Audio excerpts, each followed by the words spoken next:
Hello, everyone, and welcome to the Brooklyn Rail's 517th New Social Environment Talk.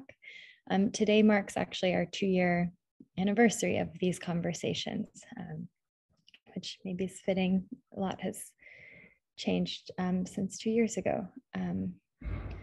I'm Carolyn, the Programs Associate here at the Rail, and I have the privilege of being your MC today for a conversation featuring Anna Chistoserdova, Luba Drozd, Adriana Farmiga, Susan Katz, Yulia Kostereva, Marina Slavova, Anton Svyatsky, Vladimir Us, Lika Volk, and Ksenia M. Soboleva as our host.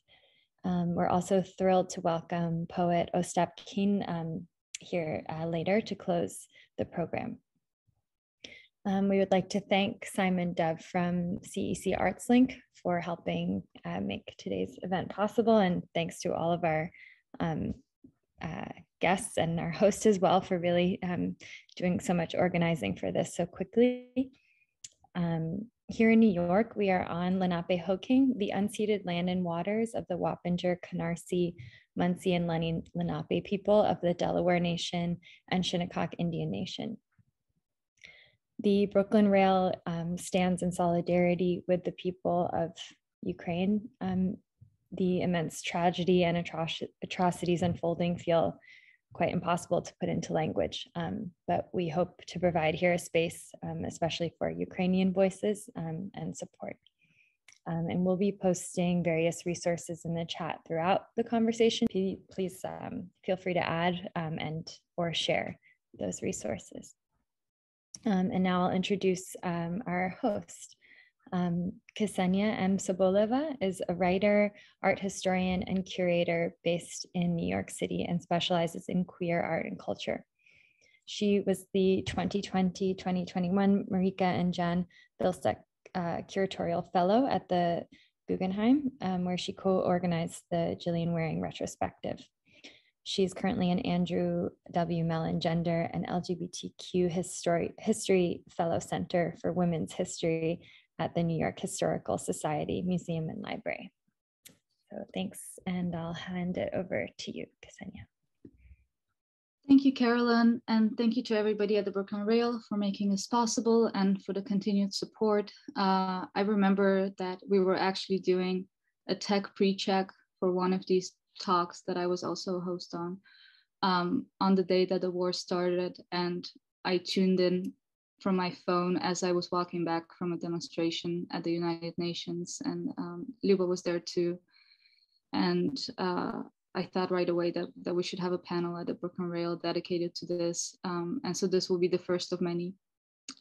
And I cannot believe that it has been 3 weeks. And I am so incredibly grateful to all our speakers for being here today, because I know that beyond the global impact of the war, each of you is personally affected in different ways. So I don't want to talk too much because I want to hear from our speakers, and we have quite a few. And my role as moderator is to make sure everybody gets to speak. So I'm going to start by reading a one-sentence bio for all of our speakers, and then I'm going to give everyone a few minutes to introduce themselves, talk about their practices, art spaces, initiatives, or whatever you feel that needs to be heard in this moment. And then we'll move into questions. And we're going to end with a poetry reading by Ostap Kin, which will be both in Ukrainian and English. So, Susan Katz has been working in the field of international cultural exchange for more than 20 years as CEC ArtLink's program director, based until recently in St. Petersburg, Russia. Yulia Kostereva is an artist and curator based in Kiev, Ukraine, co-founder of Open Place, an initiative directed to extension of creative research and establishment of the links between art process and the different layers of modern society. Anna Chistoserdova is a curator and cultural worker originally from Minsk, Belarus, who currently lives and works in Berlin. Marina Slavova is a gallerist at Struktura Gallery in Sofia, Bulgaria, responsible for the exhibition policy, residency programs, and international communication. Anton Svyatsky is a partner at Fragment Gallery in New York and Moscow. Vladimir Us is an artist, curator, and bicycle tourer from Chisinau, Moldova, and founding member of the Oberlicht Association. Luba Drozd was born in Lviv, Ukraine, and lives in New York City. She is a site-specific installation artist working with sound, 3D animation, and sculpture. Lika Volk is a Ukrainian-born artist based in New York. In 2019, she organized Cultural Capital Introspection International Art Program in Uzhhorod, Ukraine, and in 2021 opened the Always Fresh art space in a foreclosed pizzeria on the Lower East Side. And finally, Adriana Fermiga is an interdisciplinary artist whose work addresses formations of identity by way of conceptual still life and assemblage. Farmiga is a faculty member in sculpture and associate dean at the Cooper Union School of Art. So welcome everyone. And Susan, would you mind starting us off? Yes, thank you, Ksenia. So I'm Susan Katz, and I'm a program director at CC Arts Link. And CC Arts Link is an international cultural exchange organization that has been working in the countries of the former Soviet Union, Central and Eastern Europe, and a total of 37 countries doing cultural exchanges for more than 50 years. And for the last 20 years, I've been based in St. Petersburg, running our cultural programs in Russia and the countries of the former Soviet Union. And 2 weeks ago, my family and I decided that it wasn't safe to stay in Russia, and we left. So now as an organization, we are trying to refocus our work and to address the horrific things that have happened and to provide support to artist communities in the regions that we work, and specifically directing our efforts towards Ukrainian artists and arts workers, as well as artists and cultural workers at risk from Russia and Belarus. And so now the question that we have is, how do we do this? And we've been working with a network of organizations in 10 countries of the former Soviet Union and now also in Bulgaria, called the Art Prospect Network. And several people from this network are participating in the meeting today. And we have always, the focus of this network has been in exchanging information between organizations that are committed to social practice art. And we always had a lot of interregional exchanges. And so now we're trying to continue to do that, but really focusing on providing support to artists from Ukraine and Belarus through these residencies and having providing opportunities for them to be in residence in the countries in the region. While we're trying to focus a lot of our programs on Ukraine and providing opportunities for residencies and other forms of support, I think that for us, a key element of our work has always been in facilitating a dialogue between artists and artist communities around the world. And, we definitely feel that today that's more critical than ever. And as someone who's lived in Russia for a long time and, support the people there, I know that the people in my community are very much against the war and don't know how to express it. And I think it's really critical that our organization continues to support them as well. So we're trying to find ways to keep the programs that we were doing in Russia going and having an ongoing dialogue between Russian artists and American artists. And that's something that we'll try to do as long as it's safe to do it. So I guess I just want to say that, like everyone, we're horrified by what's happening and really trying to find ways to support artists at risk from the region. Thank you. Thank you, Susan. Yulia, can we move on to you? Yes, Open Place initiative of artists with the primary objectives to facilitate discussion, exchange of opinion and ideas between artists and curator and various social groups from across Ukraine and other country. Now, because of the Russian war, our members are in the different cities and countries The people who stay in Ukraine from our team mostly provide humanitarian and social activity. And me being in Warsaw support initiatives who provide emergency residency for artists, as well as to help artists with the logistics and necessary things that they might need for their work here. Thank you, Yulia. Anna? Hello to everyone. It's like until 2020, I was running the probably main independent cultural private institution in Belarus, which was called U Gallery of Contemporary Art. Due to the political regime, my gallery was closed and I was pressed to move out from country. And now I'm talking with you from Berlin, where I have temporary stay, at least for 1 year. And since last year, me and my partner from the gallery, Valentina Kiselova, we established an initiative which is called Ambasada Kulturi, Embassy of Culture, which trying to provide not only resources for cultural workers in need from Belarus, because unfortunately after president elections we had in 2020, almost all independent cultural infrastructure and community was destroyed, and people were pressed also to leave country. But for last 3 weeks, with a curatorial group of independent curators, we're also working on a creation of online platform for supports Ukraine. It will be an international platform, and later, now we are testing this platform, and I think that later I can provide you information and kindly invite you to join our initiative as well. We would love that. Thank you. Thank you, Anna. Anton? Hi, everybody. I'm Anton. I'm the partner at Fragment Gallery, which recently opened a New York location and was founded in Moscow, and unfortunately has to close in Moscow, and because of Russia invading Ukraine. It's very hard to speak on what we can do now. I'm sure everybody's feeling really powerless, and us included, and all we've been doing in the past several weeks is just collecting money and sending money directly to artists in Ukraine and trying to help them survive. And it feels like we're going to keep doing that for a while yet. But long term, the mission of the gallery has always been to support Eastern and Central European artists and facilitate access to Western discourse and Western institutions for them.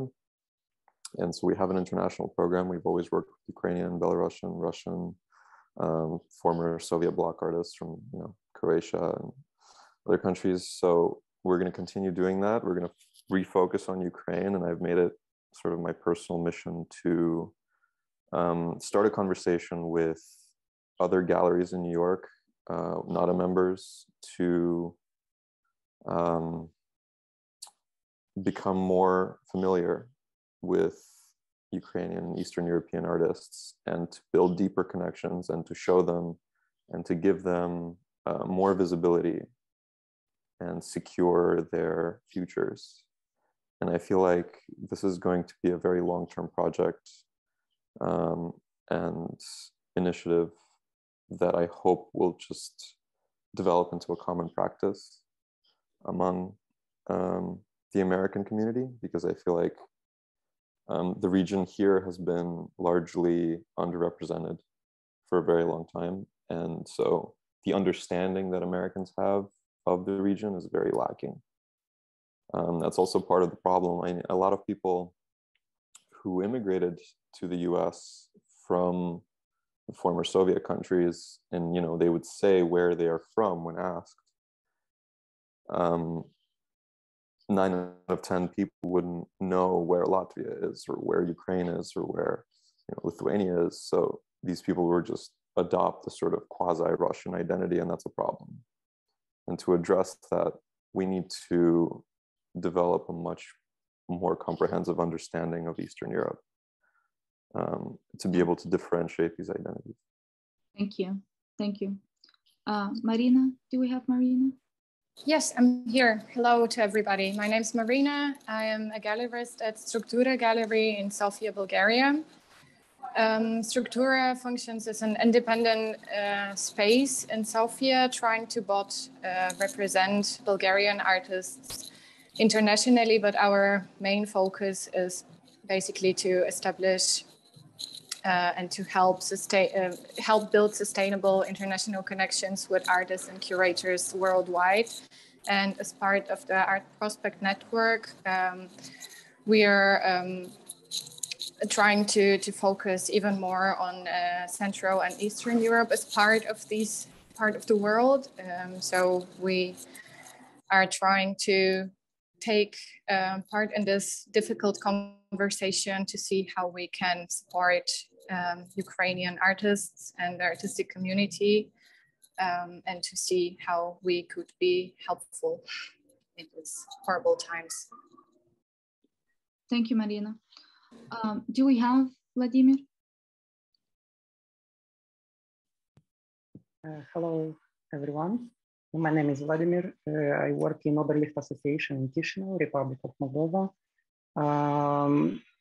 One of the questions that we raise is how to is the question of self-organizing of the independent cultural community here, but also how to provide more resilience to our community to different types of crises, among them economic, ecological, and more recently humanitarian crises.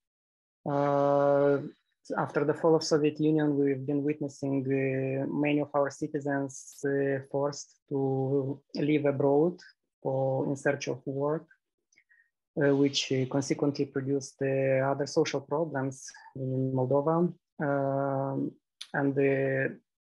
Also during pandemics, it was very obvious that the cultural community is basically a very precarious group of people who struggle to survive.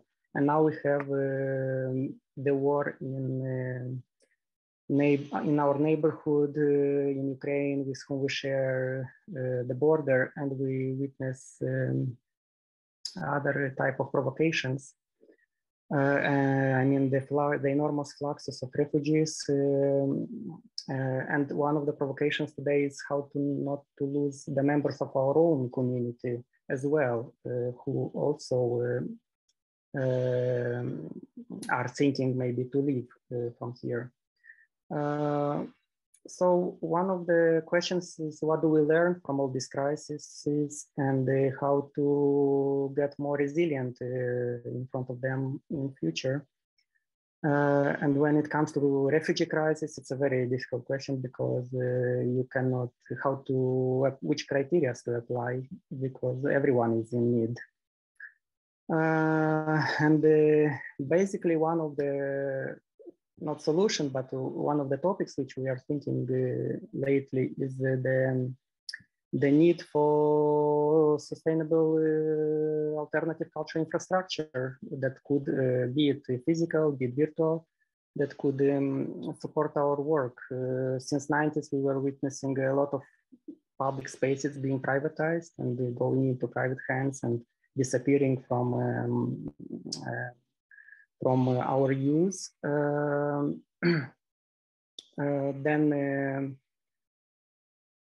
Then with the crises like pandemics or refugee crisis, we just realized that there is no enough public infrastructure to accommodate these fluxes of people. There is no centers to take care of the people. So a lot of work is done by volunteers, by ordinary citizens, taking them to their homes. And there is no even public bus companies to take the refugees from border to Chisinau and further to Romania. So you see all these kind of situations, and this is like, it has to deal with also the questions which we raise in our community, with the question of resilience in general.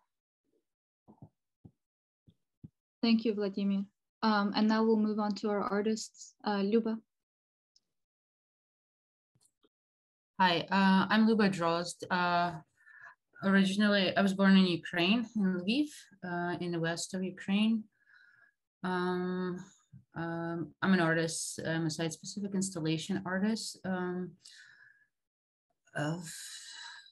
the past, I mean, this situation is not new, right? It's been going on for decades. The imperial oppression of Ukraine by Russia. That's I feel like a lot of Ukrainian artists have been struggling with that for a while. Right before the bombing started in December, my childhood friend was arrested when Russia abused Interpol, and he was detained in Italy and was fighting extradition to Russia. So that set off the continuing nightmare that doesn't seem to end. We've been trying to get him out. He's finally out.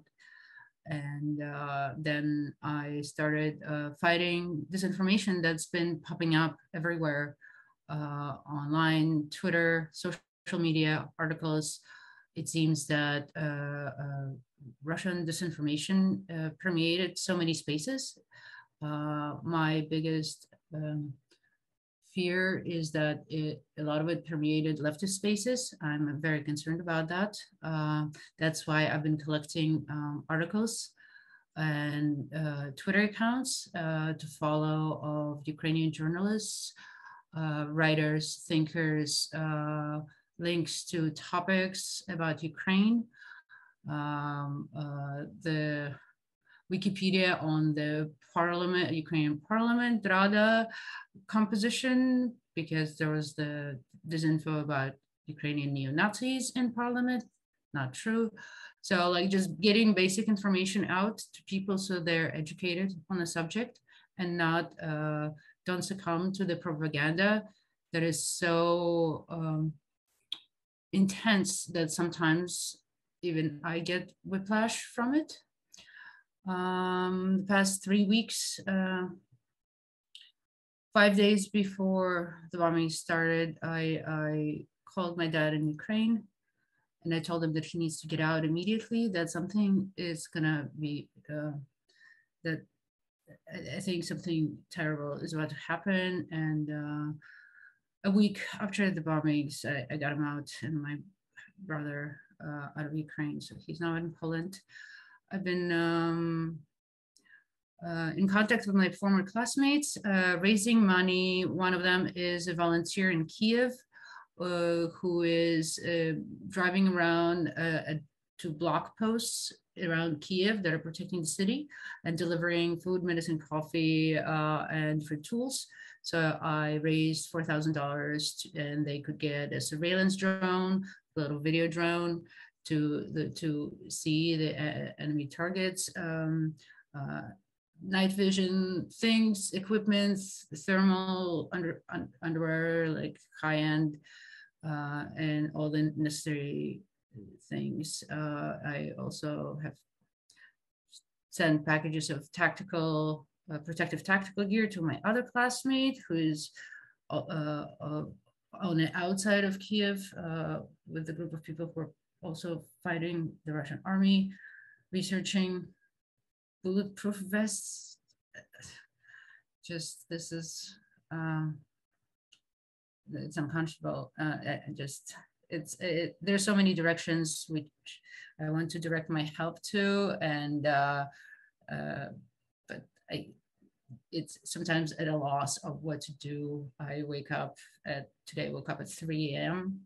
just so I could catch up with spreading information and keeping contact and figuring out where my refugee family will go, and et cetera, et cetera. It's just, it's been an overwhelming experience. Together with a group of Ukrainian artists in New York, we have been meeting and figuring out ways to inform. Basically, the main thing is informing people and getting the information out about Ukraine, making, yeah. Thank you, Luba, and we'd love to hear more about that as well. Lika, maybe we can move on to you. Yes, hi, I'm Lika Volk. I used to be Lika Volkova until some time ago. I grew up in Odessa and also I lived in Moscow as a teenager for about 5 years. I have a lot of sort of background in both countries in a way, and I don't want to talk about my practice right now or projects. What I'm mostly like struggling with is how much in denial Russian citizens and Russian community, art community, including, are about what brought this war, what is actually going on, largely admitting that it's Putin's war, but not Russia's war, which is not accurate at all, not taking risk. Like this past 3 weeks was the first time in my life that I have heard any Russian citizen I know per se saying that maybe we are responsible for what's happening, because before it was never admitted. It was always like, there's Putin's war and we have nothing to do with Putin, but we could have something to do with Tolstoy. And how does this narrative exactly works, and how incredibly painful it is to witness, because until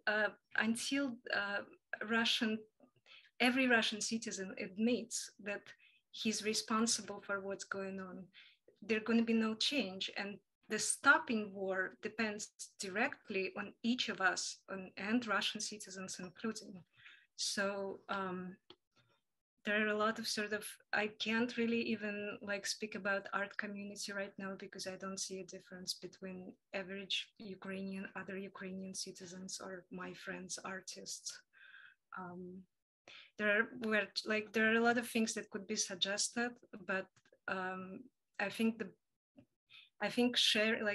educating, as Luba said, public on what preceded this war, what Russian culture actually is, how imperial the Russian mindset may be, what's the fact that Russia was a slave empire and still has a lot of traces of that, which is not known to public widely, because we associate slavery with either race or colonialism, but the fact that Russia was a slave empire of its own people is not necessarily a known fact. So there are some and then how art world participates in the current, for the past 8 years, despite the fact that Russia launched this war in Ukraine, the art community participated in so many Russian programs, worked with so many oligarchs. It's just I don't know where to start, literally. So this discussion could be helpful in many ways. Yeah. Thank you, Lika. And I have a lot to add to that actually, but I wanna let Adriana speak first. Thank you, Ksenia. Good afternoon. Slava Ukraini. I'm a first generation Ukrainian, and I feel like my entire life has been culturally conditioned to absorb this moment, and yet the shockwaves of it are making it very difficult to function. As an artist, I have been involved in several efforts of organizing. I agree with the two previous points that were made about education. I would like to speak to that maybe a little bit later in our Q&A. I have much to say about that. So we're involved in a few efforts. There's a large artsy auction that I'm helping organize that is about to happen. There are other auctions that are happening. There's lots of mobilization. But I think there is a shortcoming and a challenge in the space of education, and at the same time, managing that awareness with the daily function of waking up, checking in on family in Ukraine. I still have family in Ukraine. Are they alive? Do they have food? They've been running out of food as of 2 weeks ago. My family, not that this is a luxury, but some of my family members do not have the opportunity or the luxury to actually leave the country. There is complications with family trauma and generational trauma that relates to those of us who did leave and found ourselves here in the States. So there's like, you know, there's a series, there's a constellation of experiences that I have been undergoing in the last 3 weeks. And, you know, it's difficult to not have a feeling of hopelessness being so remote, but doing what I can with whom I can, whenever I can, and trying to just make it through the day. So I will end it there for now. Thank you, Adriana, and thank you to everyone for sharing your stories. And I'd love to hear more about all the initiatives and the ways that everyone who's participating today can help and become involved.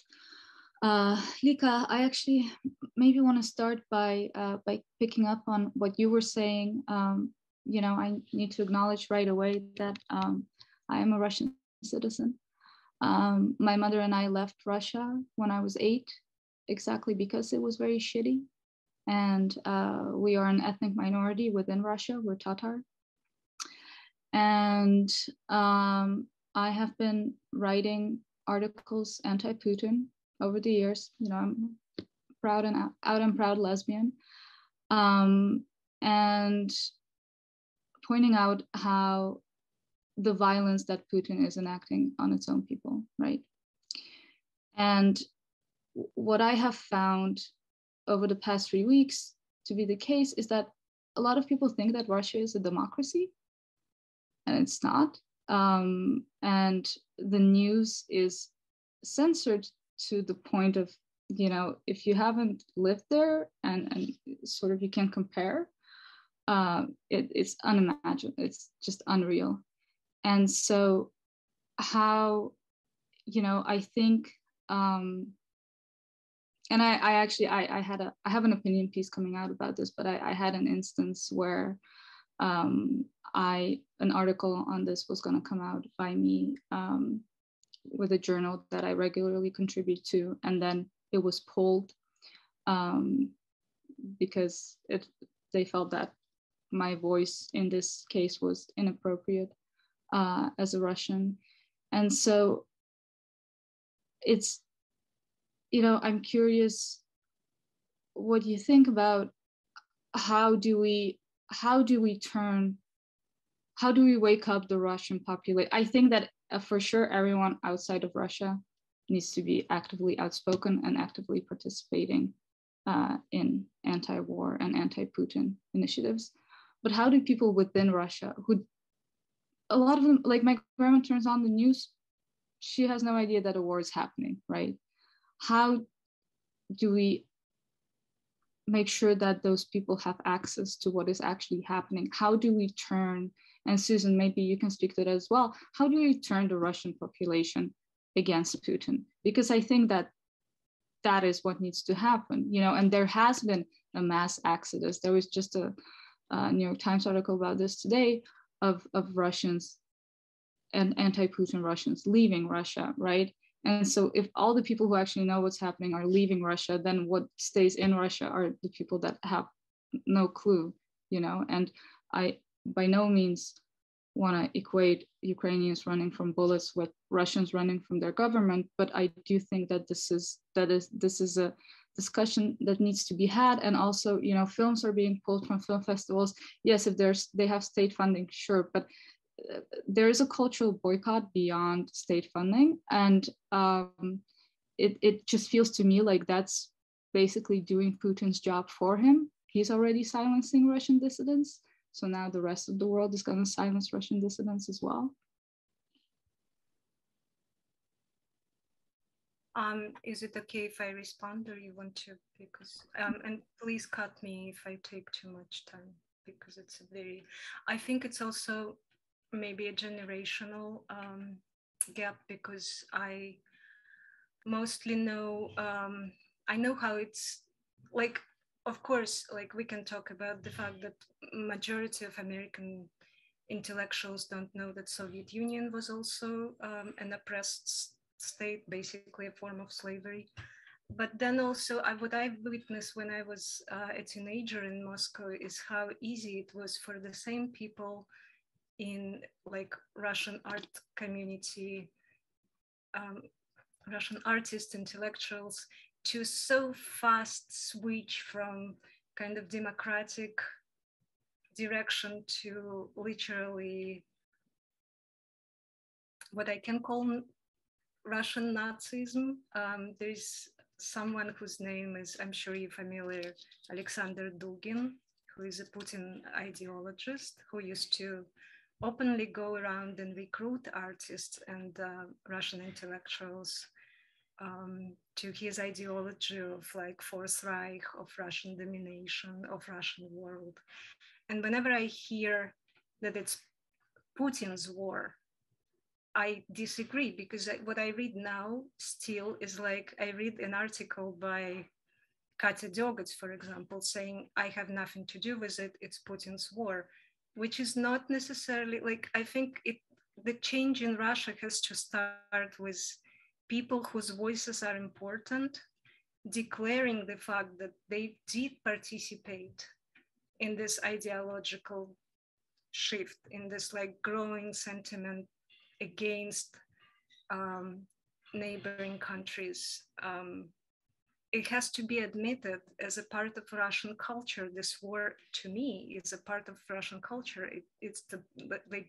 You can say that so many people are afraid to speak out, but fear in itself is also a part of Russian culture. And it has to be addressed, I think, first and foremost.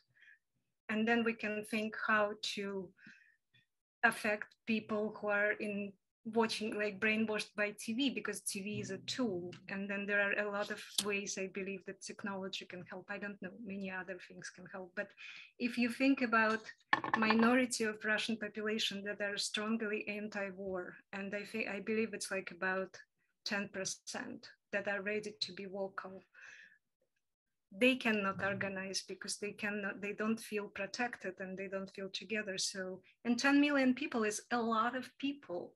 Like, it's a lot of people coming out on the streets, and we're seeing only like tens of thousands of people sometimes. And those who do come out are brave, and I want to praise them by all means. But I think, like, for me, it's problematic when I hear that this is Putin's war. And once again, you are a part of younger generation. Perhaps there are more people whom I don't know who are strongly opposed to this war from the younger generations of Russians, but everyone whose voices like sort of have weight, like Katz and so many other Russian intellectuals who distance themselves from what's going on. I think that's the problem to me. I don't know. Yeah, no, and I agree with you. And I, when the war started, there was a performance artist who burned her passport, Russian passport, in front of a consulate and sold it as an NFT. And while I admired the fundraising effort, I was very critical of the gesture because, that way you're just saying, oh, I'm not Russian, so this is not my war. And for me, I want to acknowledge that I'm Russian and this war is being pursued in my name. Mm-hmm. And then what can I do, right?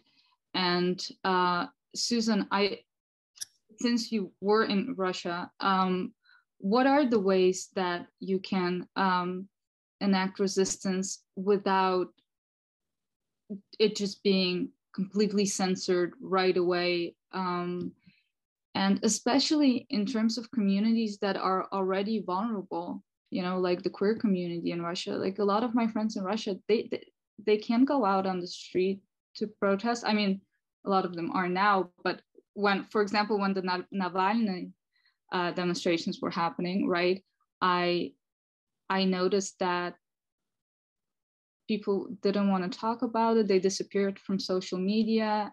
And I realized that they're already so vulnerable to go out on the street and protest. They, would be thrown into jail. And then when they're queer or trans, it's just, it's very dangerous.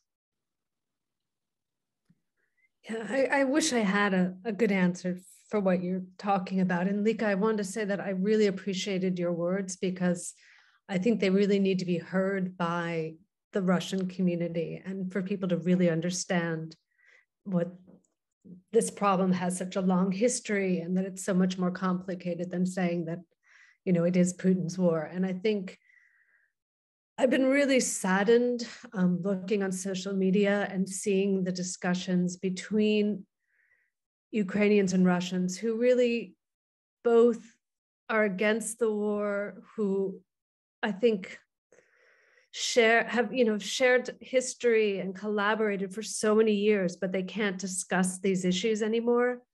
And it's become very nasty. And what you said in such a, I think, an eloquent way is something that Russians really need to hear and really need to acknowledge and accept. And I think you're completely right that people need to accept responsibility for what has happened in Ukraine and that this isn't something that just Putin did.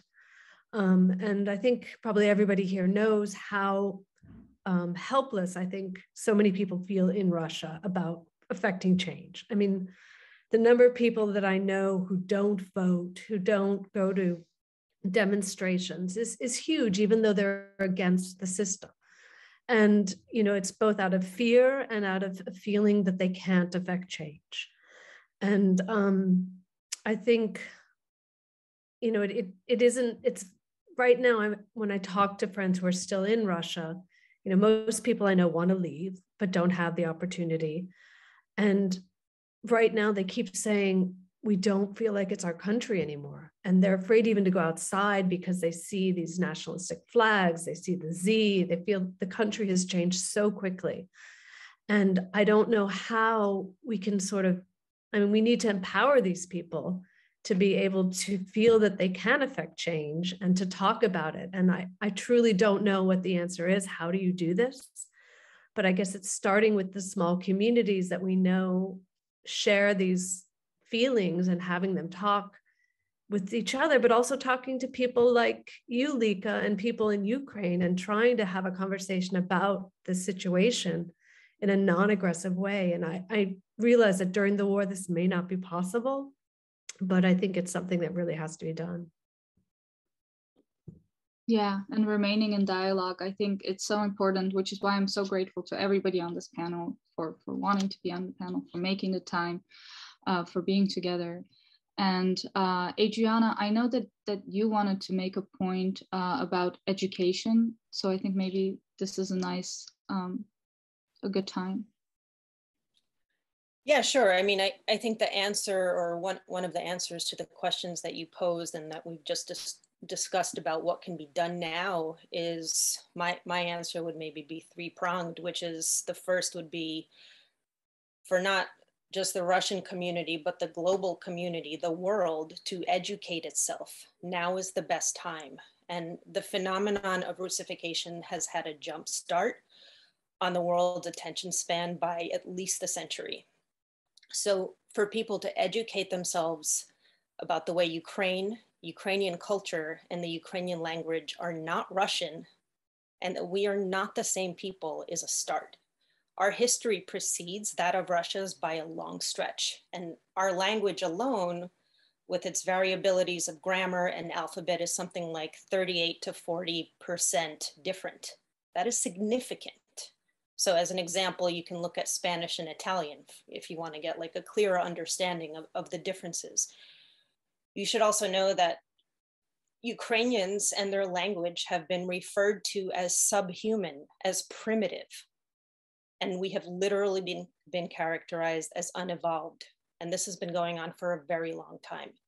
And yet for the majority of recent history, Russia has had no problem in trying to assimilate Ukrainians and appropriate our cultural heritage. So I think there is plenty of an opportunity for the world now to start educating itself. I believe that is step one. And then I think, just to pivot back to Ukrainians, and if we're talking about solidarity with Ukrainians, what can be done? Well, number two would be to give us a voice, give us a platform. I'm grateful for this opportunity. I agree, we need to have dialogue. If there are artists, give us shows, give us gallery shows, institutional shows. We are not a monolith. We work in very different ways. My work is very different than Luba's, as an example, but we're able to represent being Ukrainian and Ukrainianness in some rich, vibrant, and nuanced ways. And I think, you know, the third, and we can speak about this, and I know there are links being put up in the chat about how people can help, but I don't think what people realize is that Ukraine has been used as a human shield of Russian imperialism for a long time. So this is not new. But in this year, with this war, the ramifications of what is happening now on global energy and food systems will be felt exponentially the longer this plays out. So we can talk about resources later, but I believe that there's a multi-pronged approach, the first being education and educating oneself just at the very base level, the distinction between Ukrainian and Russian. So that's my 2 cents on it. Thank you. And, you know, I think a few people have said that, you know, this is not new. Not only has this been going on for 8 years, but also this is not the first war. And this is not the first time Russian troops have been in a, you know, sovereign territory or American troops. And there is, I think, you know, in terms of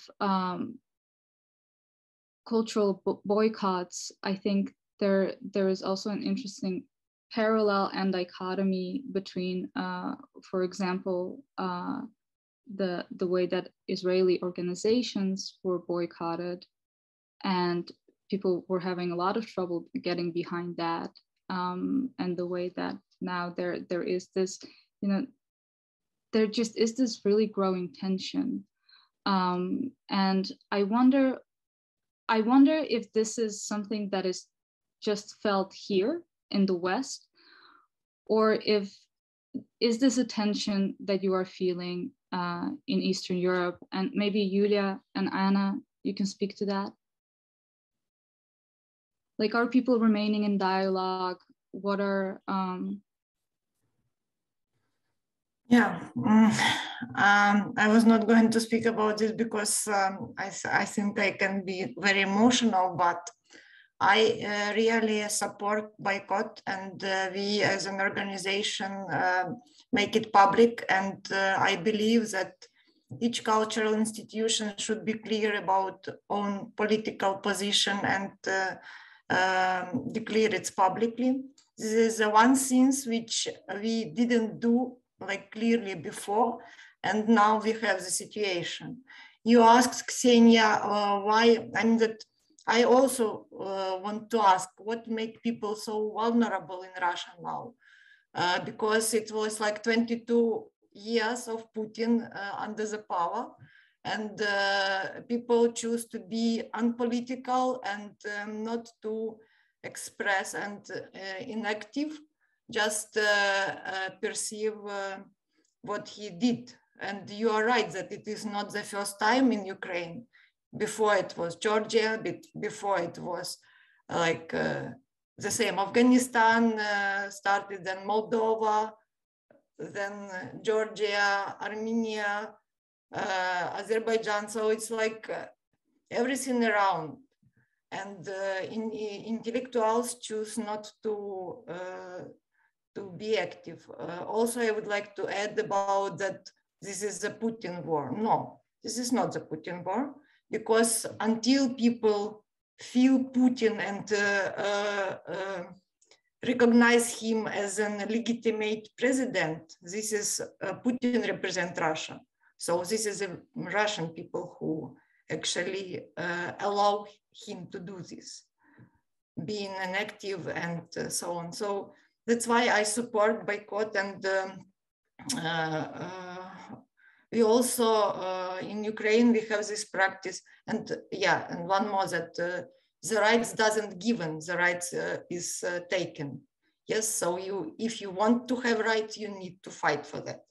And then in Ukraine, we have the like long practice of boycotting our institution as well. and this bring changes.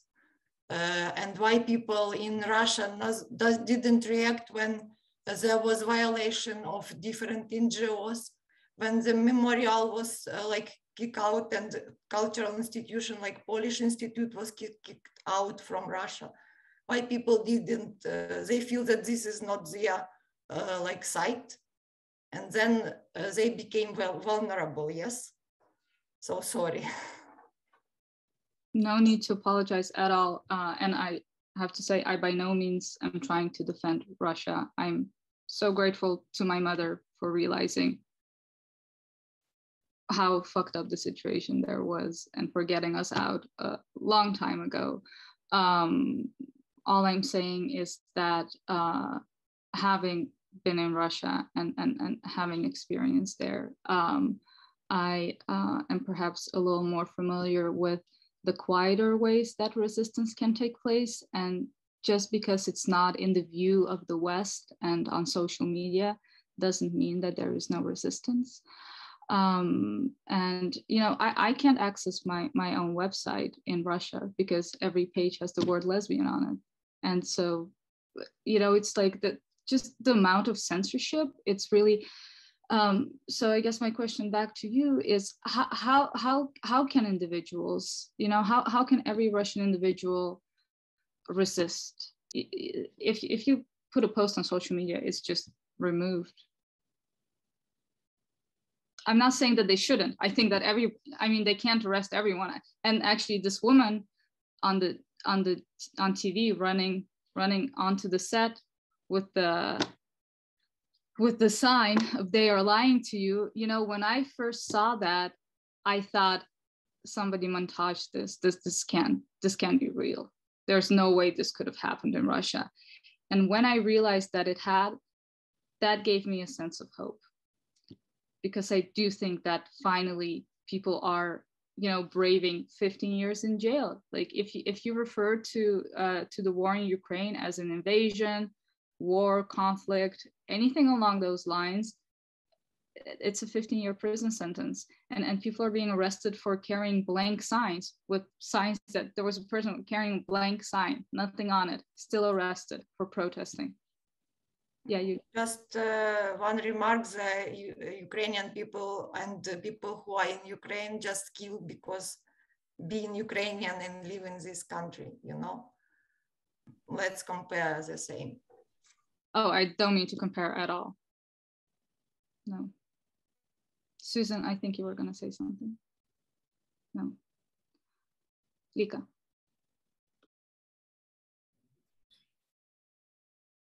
It's like sort of, if we're in this territory of culture and art, right, then it's one, maybe there could be something said. Otherwise, I don't think it's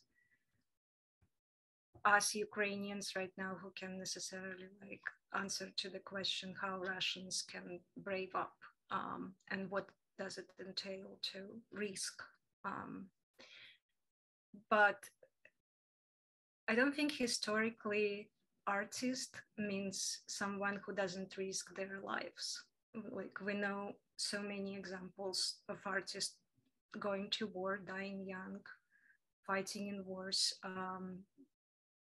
for ideological reasons. Sometimes life in itself, or death, I would say, is not, even death as the worst case scenario, is not the worst outcome that we can imagine. And maybe starting from reflection on fear itself, what does it make Russian people to be so afraid of, I don't know, taking action, right? I think what makes them afraid is that they're not sure that they are supported by each other. Like, at least this is how it feels for Ukrainians. Like, why are we, like, I see people in my country and myself, like sort of, I went to learn how to shoot guns. It's not something to brag about, but it's like you feel the physicality of existence, but like, what makes it so, like, what makes it possible for Ukrainians to be proactive is the fact that they feel each other's support. Like if you feel that if you go on the street and with you there will be millions of people who will come fight for you, then your fear just dissolves. It's not about, it's no longer about sort of astronaut in the gear that like comes with this, you know, way to grab you. You feel like you believe in things that are shared among your peers and they will stand up for you. So for some reason, there's something, and this is like, I think this is the problem, that somehow historically Russia evolved as this like almost like, of course it's a propaganda, of course there are ways to manipulate like sort of public sentiment, but people evolved century after century with the psyche of sort of being okay delegating their sense of agency to someone else. Like that's how like kind of the transition of slaves, like kind of a slave empire, from being oppressed physically, then being oppressed physically, then just accepting the fact that you're going to be oppressed no matter what. Like this has to be resisted because nothing guarantees that like things don't change. And I don't know how to start this in Russia. Like this is not sort of our place to suggest, but yeah, it can go on. Like the bottom line is like it can't go on like this. Like something needs to. If Russians think that it's impossible for them, for example, to protest physically on the streets, there are other ways. There are like ways to, I don't know, to block internet. There are like plenty of Russian intelligent hackers that could organize some kind of form of stranger resistance. I don't know, but it's a matter of support. Like there's no consensus. Like there's, I think that, I don't know what it is, honestly. But fear in itself is part of a problem. I think that I think that what you're saying about just the acceptance that things aren't going to change is just spot on. And I think that what brings Ukrainians together is also, you know, they elected their president, whereas in Russia there is an acceptance of, you know, voting doesn't matter because it's not a real vote. And I agree with Adriana that we should recenter the conversation around Ukraine and just, you know, and I know we have been talking about Russia, and I'm grateful for all of you for having this awkward conversation with me. And because I do strongly believe that the way to end this is to get Putin out. And I think that Russians play a critical role in getting Putin out because he can't arrest everyone. So, but I apologize for centering it around Russia for a little too long. Can I say something? Yeah, like I also was, the centering felt extremely discombobulating to me right now. And I've seen this kind of centering a lot in conversations about Ukraine. It keeps happening. It keeps happening. And it feels like yet another form of appropriation. It's an appropriation of pain, right? Ukrainians are being bombed and their pain is appropriated to focus on Russian dissidents right now. This conversation should happen, but people, like Yulia said, there's like a bomb was dropped on a theater that said children yesterday, and we should focus on supporting people there in conversations in solidarity with Ukraine right now. Thank you.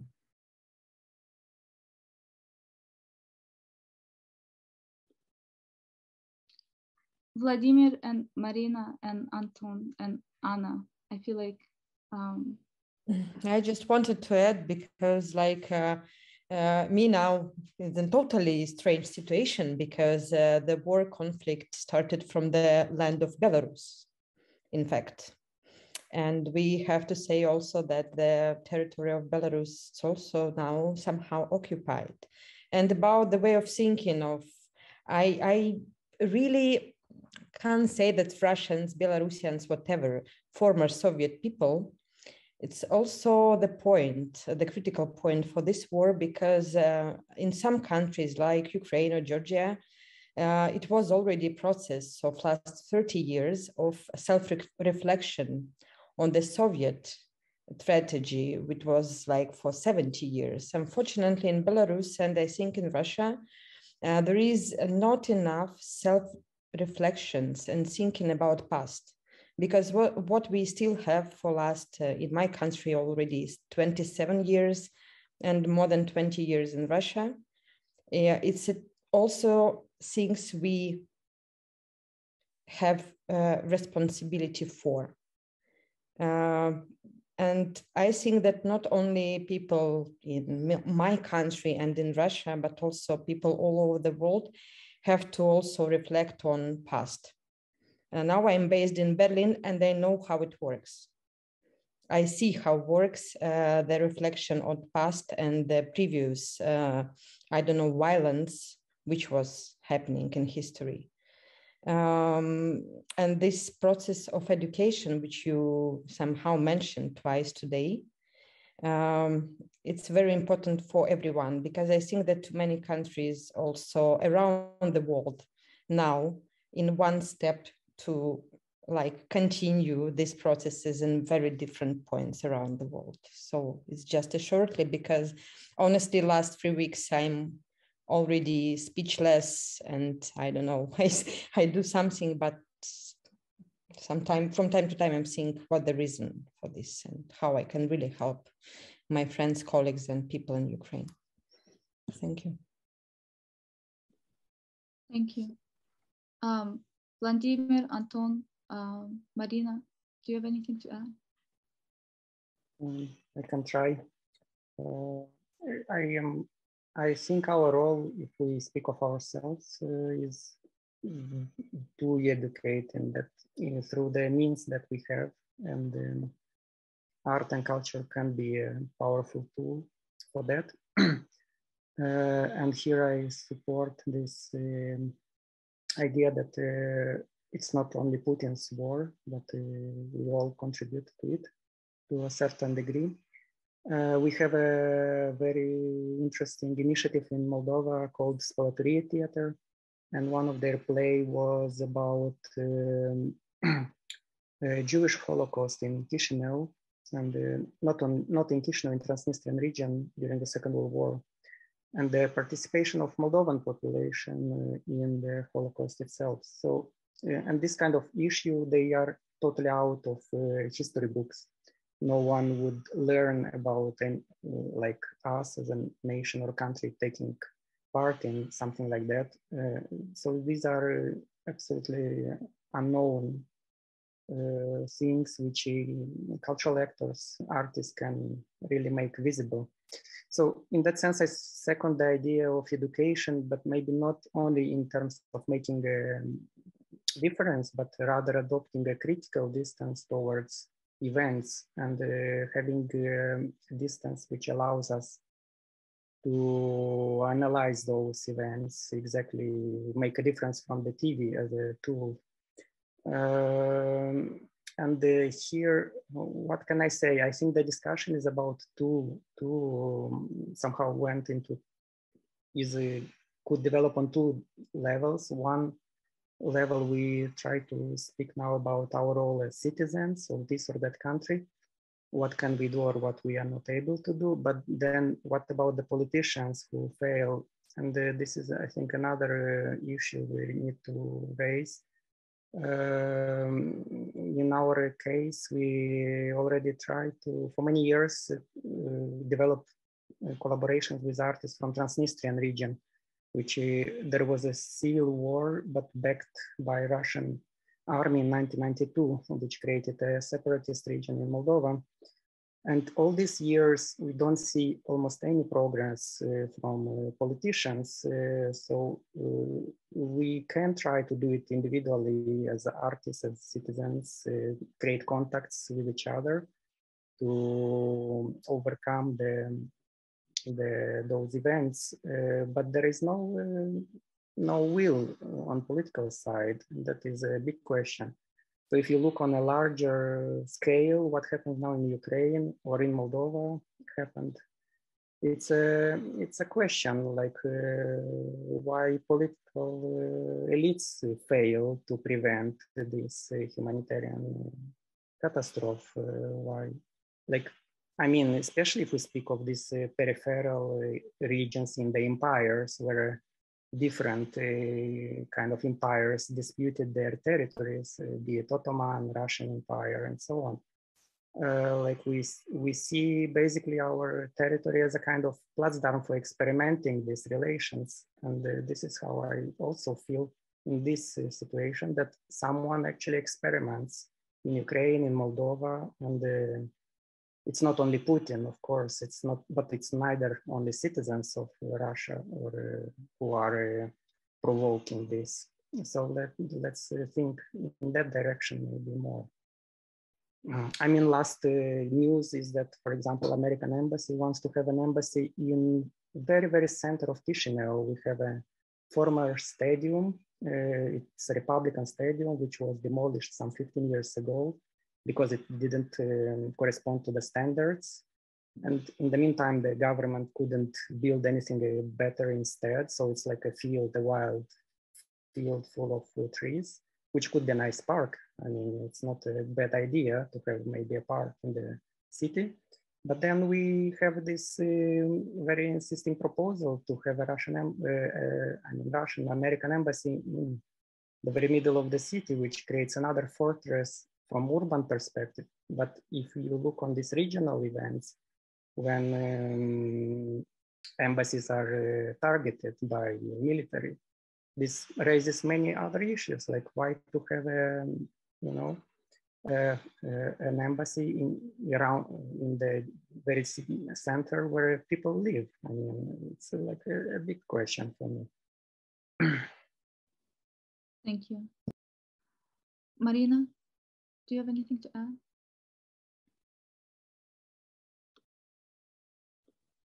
You're muted.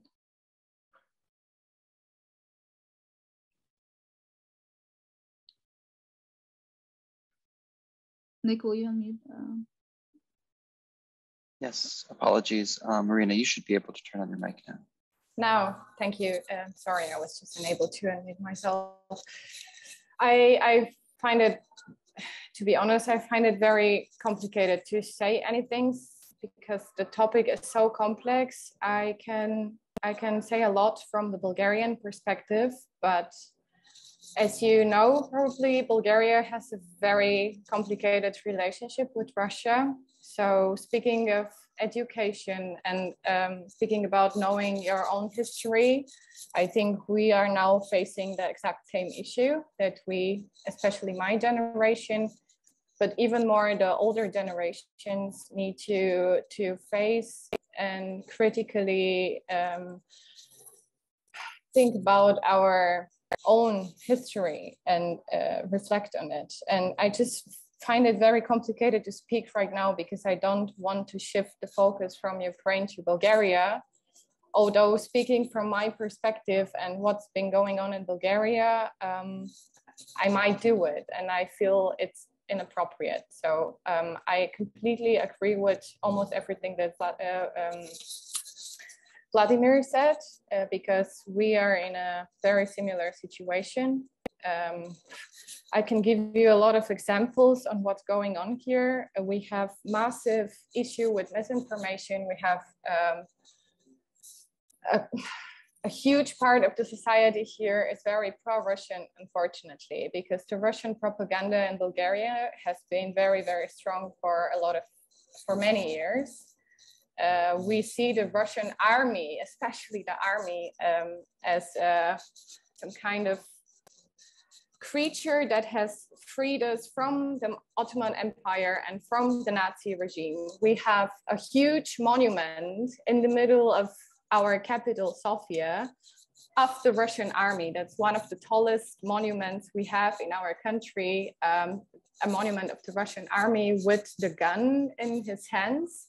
What I really like about our new prime minister and our new cabinet is that they decided, due to the circumstances now, to at the end remove this monument from the city center as a gesture towards Russia, as a gesture towards supporting Ukraine. Of course, the Russian embassy came out with a lot of misinformation, saying that it's not correct what we are doing, that we are unthanked for everything that they did for our culture and history, blah, blah, blah. I feel so bad for shifting the topic right now. Yeah, but basically what happened here on the 3rd of March, Bulgaria had its national holiday, our Freedom Day, so to say, and a lot of cultural institutions, museums, galleries, and so on boycotted this national holiday and were open to visitors in order to show not support to Ukraine, but boycott towards Russia, so to say, because we own our Freedom Day to Russia and we kind of even neglected our own Freedom Day because of the current situation. That's, I don't know, even, yeah. I don't mean to educate nobody right now on our geopolitical historical background in Bulgaria, but just wanted to add to the point of how important education is. And that's a topic that's really relevant in Bulgaria as well right now. Thank you, Marina. Oh. Yeah, I'll just interject for a brief moment. I think that is one area that we can maybe all find common ground in, and that is education, and the education around what has happened, not just in the last 25 years, but the last 100 years. This is a very complex and complicated history that has been really just super fucked up, to say the least, right? So I think that's a starting point. And I think to Marina, to your last point, for people to just gain an awareness of what these nations and what their cultures actually are. I think that is just the starting point. And it may sound super basic, but we have to start somewhere. I can't tell you for how many years my sole existence on Twitter has been yelling at major media corporations that it is not the Ukraine. So let's just start there. And if we can get to that point in our collective dialogue, I feel like we can accomplish much more. Thank you, Adriana. May I add something else that because the conversation is so complex, as I said, and so multi-layered that we are I am getting a little bit lost in it. But Lika said that basically the point is to discuss how we can help people and help not only the artistic communities, because that's a humanitarian crisis. And yes, as cultural institutions, we can help in this process of education. But my other question is how we as people and as organizations, how we can help people, not only artists, not only curators, not only human beings being part of our network, besides spreading information and educating, how we can actually proactively help. That's my biggest question right now. Luba, I think you were gonna add something. Yeah, I wanted to add to Adriana's point about education, like the Ukraine, it's Ukraine, right? But there's also the history of appropriation of artists and writers that are still labeled as Russian in Wikipedia. So Bulgakov, who was born in Kiev, it says he's Russian. Gogol, who wrote extensively about Ukraine, marked as Russian. Wikipedia is full of this stuff. So there's I don't know how else to say it besides decolonizing these Wikipedia entries, but maybe there should be another word for it. But for now, let's Akhmatova, as Lika actually told me about that. A lot of people think Malevich is exclusively a Russian painter, and the list goes on. So letting people know, making museums acknowledge this, libraries, museums, Wikipedias, just slowly getting back the cultural icons that were appropriated and lost. Somebody mentioned Paul Celan. So these are big gestures that we can do, and that could also start talking about and educate people about how wide the cultural appropriation was. Thank you, Luba. Did anyone want to add? Yeah, may I?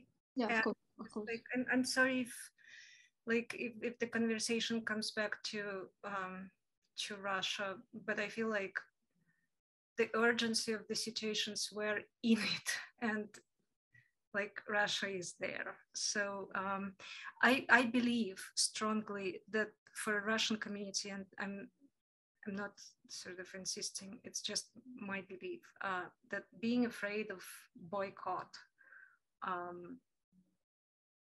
is counterproductive. I think the soonest Russian community embraces full-on boycott, economic, first of all, and largely also boycott of cultural Russian institutions for this very moment of urgency. The soonest we can shift this situation for Russians, also for those who believe in your country being able to change. So I wouldn't confuse what we feel is a necessary measure, which is boycotting so many compromised Russian initiatives.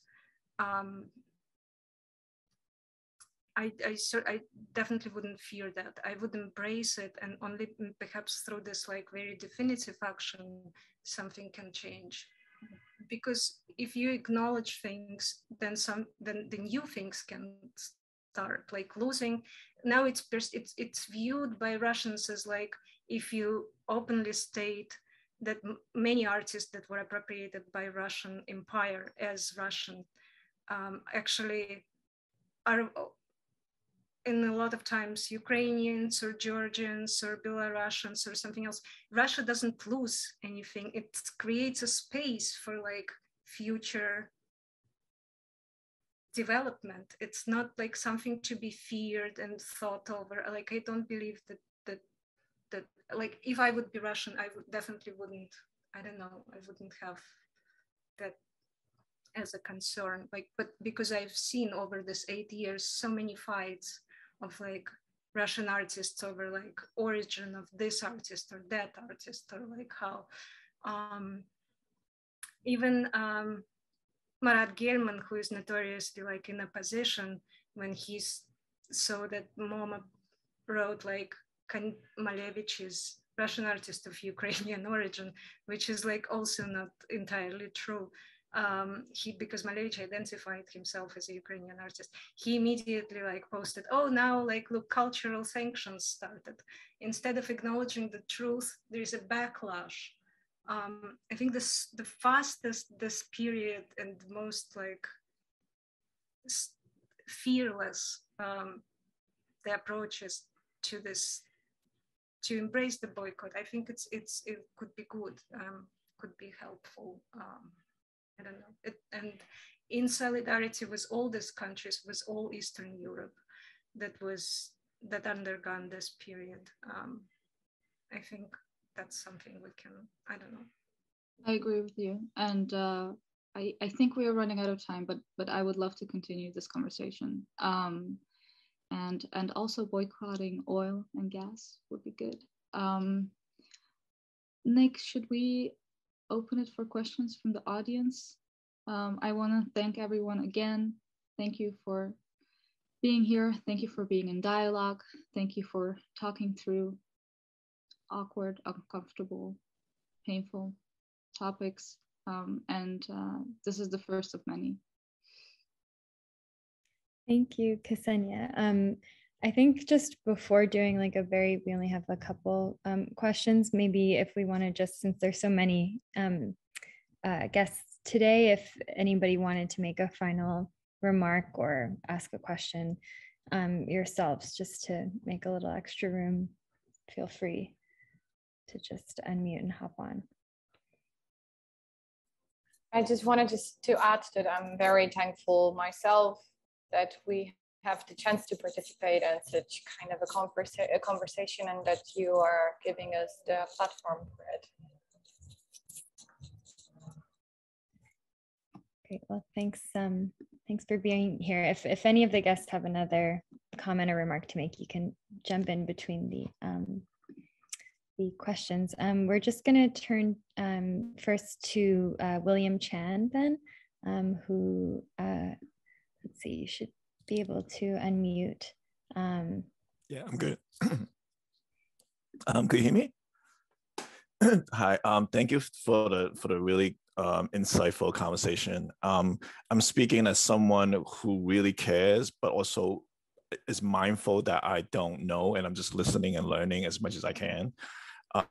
Obviously, we all have to approach this like emergency care and prevent every death possible, like a doctor would.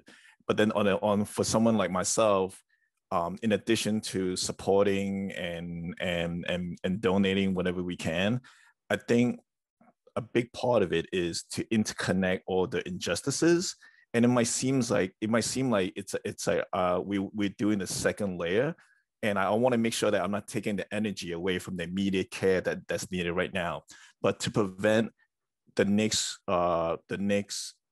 problem, even whether it's Ukraine 10 years from now or another part of the world, we have to identify and they're all kind of like, they're all very similar. Is people, is individuals or entities with too much power and influence. And because of that, it makes it really hard for people to speak up. And that goes, and also, I think everyone needs to feel like they could contribute at whatever level that they can. And if you're brave enough and have the ability to go and fight the war, that's great. But if you have the ability to tackle it on a very local level, I think that's just as good. And then the reason I say this is what Putin is saying about the reasoning is very similar to what Bush said about the invasion into Iraq and what the Chinese are talking about against the Muslim and what they're doing in Hong Kong.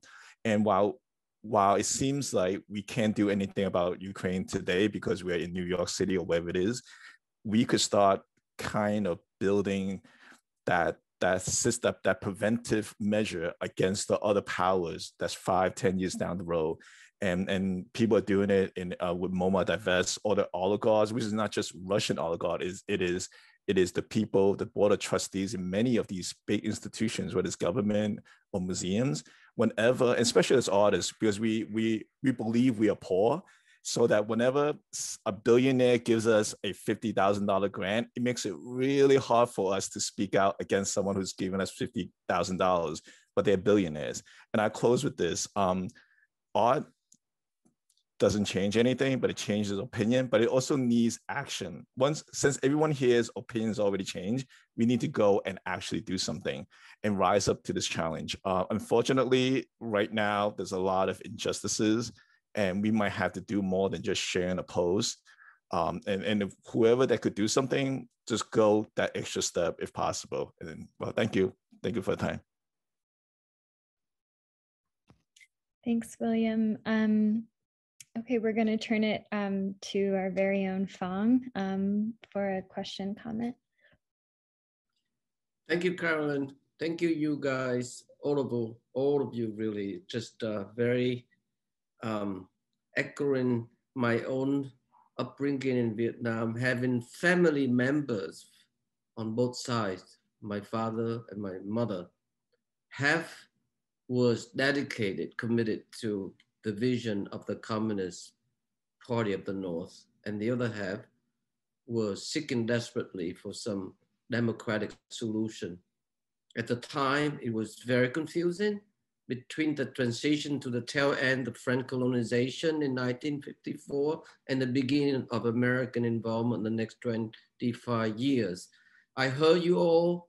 I applaud your various perspective, personal meditation. It's real, serious lived experience. And I agree one thing here that I think is so urgent is how we as artists, I heard you, William, artists might not provide any immediate solution. No work of art ever prevent the bombing of Guernica, of Hiroshima, Nagasaki, and elsewhere. What it can do is that it mediates great urgency in changing the idea, our deep understanding, the same way we're trying to do here in regard to this information. That's where the usefulness of what we do in the arts and humanities, how we subvert this information. Just like when Hitler rose to power in summer of 1933, you all remember, he capitalized on economic rules. He capitalized on popular discontent and political infighting to take absolute power in Germany. And I remember it was the Austrian poet, the great poet, Karl Kraus, who say, the secret of the tyranny is to make himself as stupid as his audience so they think they are as clever as he. And that's where the job of what we do counts. We counter all of that. You know, it's that we have to mediate it through thoughtfulness and coming together. So when someone like former President Trump says social distancing, we counter him since he was so good in speed, using tweak to mobilize speed to destroy culture, destroy language, destroy anything. We do the opposite by amplify the slowness of culture, like here.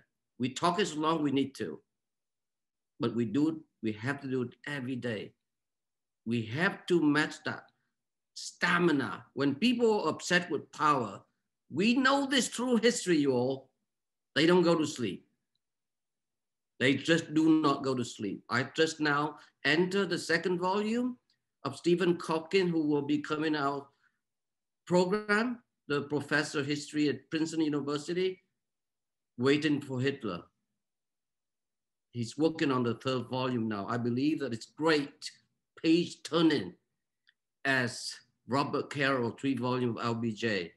So I think the idea, you are right, Luba. You are right by citing all the great Russian poets, Ukrainian writers and artists, because people don't know about enough history. Young people particularly. I hate to say this, but this is where we need to subvert information into knowledge. Information stays as information, get nowhere. It had to turn to knowledge and action, as you say, William. It's both.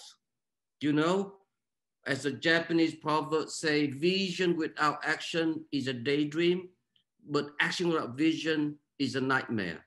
So we know that we are embodied by great, great thinker, artists, revolutionaries. These are amazing people that we know have warned us, you know, like we must take sides sometime. Neutrality helps the oppressor, never the victim. Silence encourages the tormentors, never the tormented. Can't remember who said you all, but all I know is that your silence, our silence, give consent.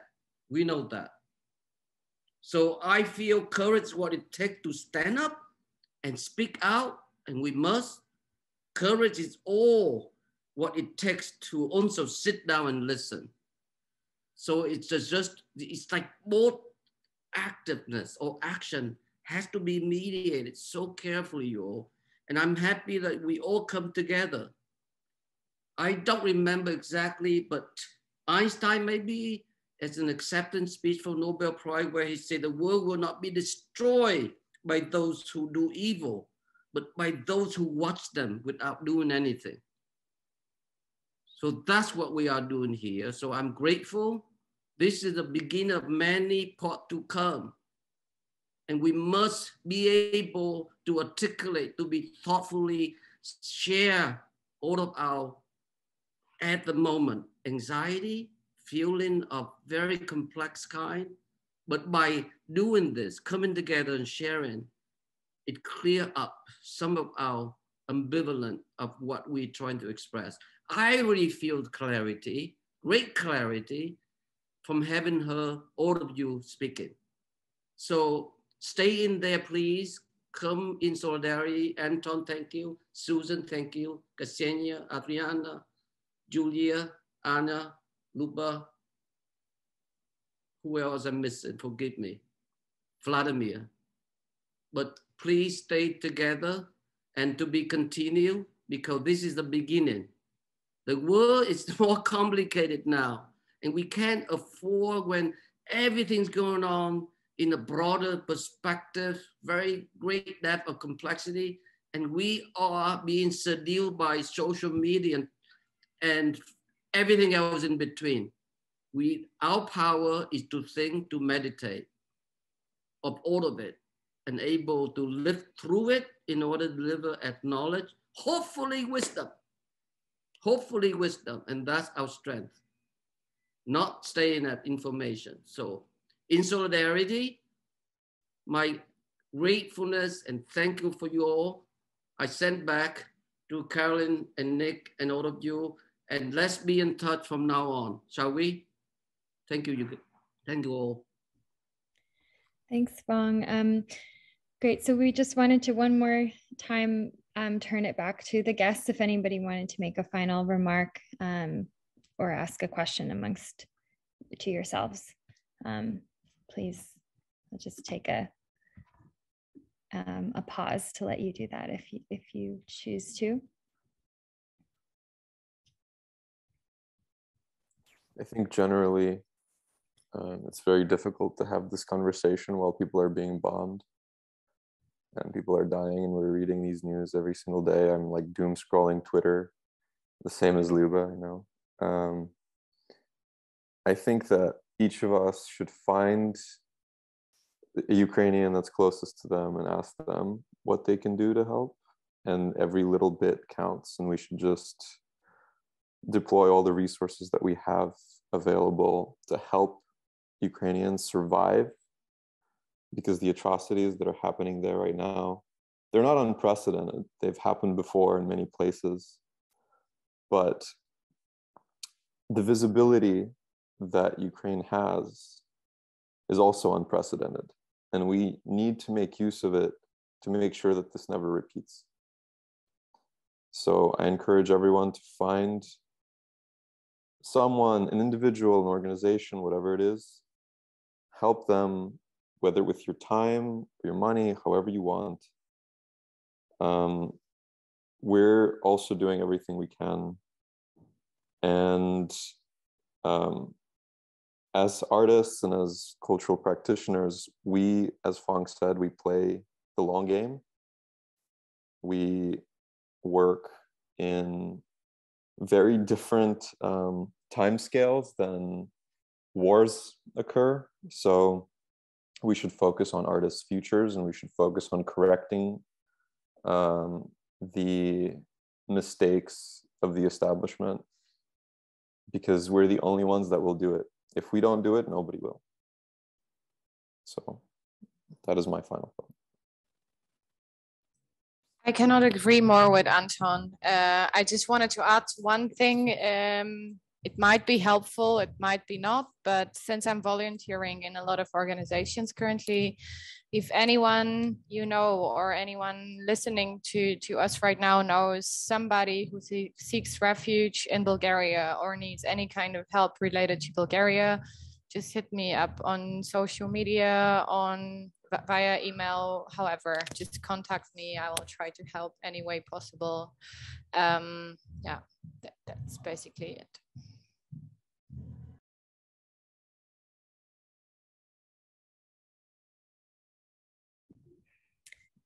Thank you both for those final comments.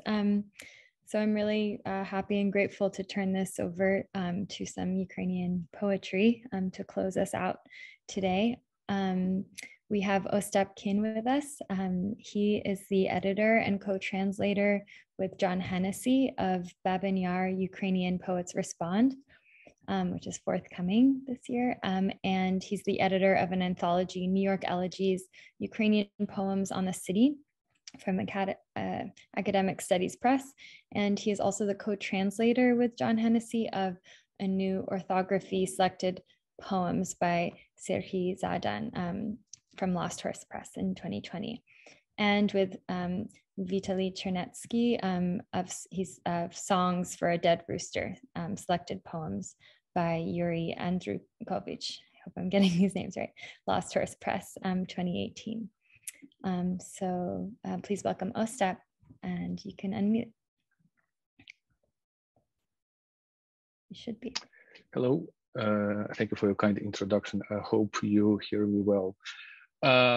Today I'm going to read two poems by Serhiy Zadan, who is one of the most important voices in Ukrainian literature today.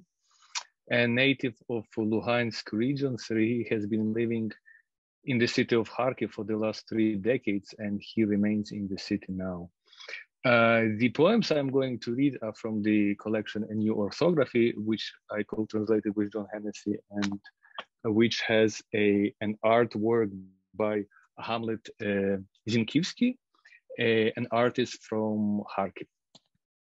So I am going to read two poems, which were originally published in Ukrainian in 2018. They are part of the cycle called We've Been Talking About War for 3 years. The first poem I'm going to read, I'll do it in both Ukrainian and English. And the second one, I'll do just in English. This one is untitled. A woman walks down the street. She stops in front of a store. She hesitates. She needs to buy bread. Buy it now or wait until tomorrow, she wonders. She reaches for her phone, talks with her mother, speaks sharply, doesn't listen, raises her voice. She yells as she stands in front of a shop window, as if she is yelling at her own reflection. She cuts off the conversation, not listening, and walks down the street, cursing her invisible and so even more hateful mother. She cries at some offense from her, and because she can't forgive her, she forgets about the bread. She forgets about everything in the world. In the morning, the first shelling starts. And now in Ukrainian. Вулицею проходить жінка. Зупиняється навпроти магазину. Вагається. Потрібно купити хліб. Вдома закінчується. Купити тепер чи краще вже завтра, думає. Дістає телефон, говорить із мамою, говорить різко, не слухає, збивається на крик, кричить, стоячи перед вітриною магазину. Так, ніби кричить на своє відображення. Обриває розмову, не дослухавши. Іде вулицею, проклинаючи невидиму і від цього ще більш ненависну маму. Плаче від образи на неї і від неможливості її пробачити. Забуває про хліб, забуває про все на світі. На ранок починається перший артилерійський обстріл. And the second one.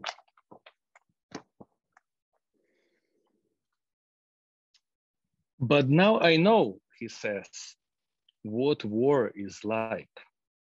And what is it like? I ask him. Nothing, he answers.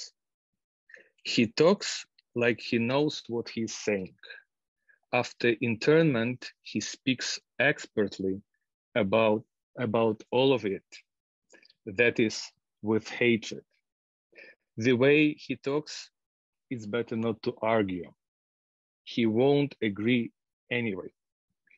He'll hold his ground, believing this is the greatest virtue in a time of war, to hold your ground, to deny the sun, to deny the tides of the ocean. So here goes. War, it's nothing. They talk about it like that, without adjectives. How did you feel? Nothing. How did they treat you? Nothing. How do you talk about it? Nothing. How do we live with all this now? Thank you.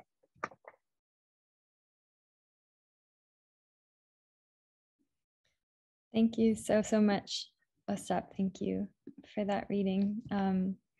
And thank you again so much to Yulia and Anna and Luba, Adriana, Susan, Marina, Anton, Vladimir, Lika, and Ksenia. Thanks to Simon Dove from CEC ArtsLink. We put these on our YouTube channel, so this should be uploaded shortly. You can share this conversation. Was truly incredible today. And please join us next Thursday. At the same time, we'll have a continuation of this conversation. It's titled Dissident Artists in Solidarity with Ukraine. Tomorrow at 1 p.m. we're hosting Dimensions of Science and Spirit, a conversation featuring Christine Davis, Amy Myers, Nina Sobol, Victoria Vesna, and Anne McCoy, with a poetry reading by Tony Iantoska. And thank you all so much again. We're really grateful to host this today. You can turn on your microphones to say bye as you leave. Thank you. Thank you, everybody. Thank you so much. Thank you, everyone. Thank you so much, everybody. Thank you. Thank you, Luba. Thank you. Thank you, Bye. Thank you. Слава Україні. Thank you. Thank you, Yulia. Thank you for the reading. Thank you, Luba. Thank you, Ostap. Thank you, Yo. Thanks, Ostap. Thank you. I hope to see you soon. We hope to see you soon. Thank you. To be continued in solidarity. Thank you. Thank you. In solidarity. Much love, you guys. Thank you. Thank you.